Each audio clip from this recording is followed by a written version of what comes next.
Welcome to Spilling the Beans. We are back in Colombia and we are now on day 3 of our coffee crop trip here, taking a look at what is actually going on with the new 24-25 harvest. And all eyes in the world are literally on Colombia and the big producers these days, because it is now a fact that the 24-25 harvest is a disaster worldwide. And the world is running out of the last remaining coffee stocks. So we have some massive, unprecedented challenges ahead.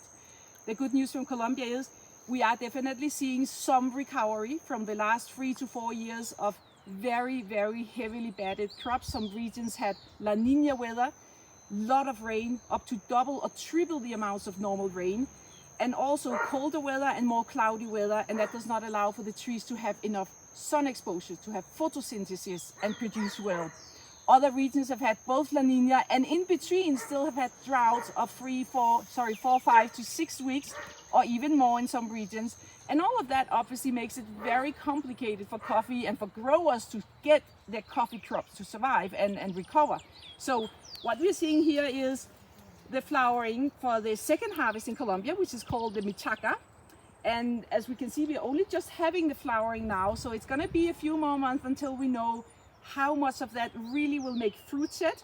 Here the conditions are relatively good. We are north of the equator in Manizales, but the one fact that's really complicating Colombia right now to recover to the levels we have seen before, 13 and 14 millions, is that official figures has Colombian coffee land today cultivated at between 800 and 840,000 hectares.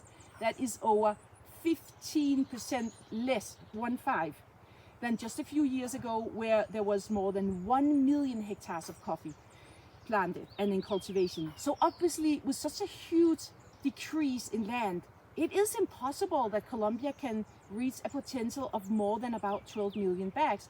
If we get back to the 1 million hectares, including some new areas in the south like Huila, which is growing tremendously and has become the biggest growing province in Colombia in the last few years. These lands can produce a bit higher yields because it's new lands, better varieties, but overall Colombia's potential at this moment is not much above 12 million, and that is still 12 million bags if there is more or less good weather.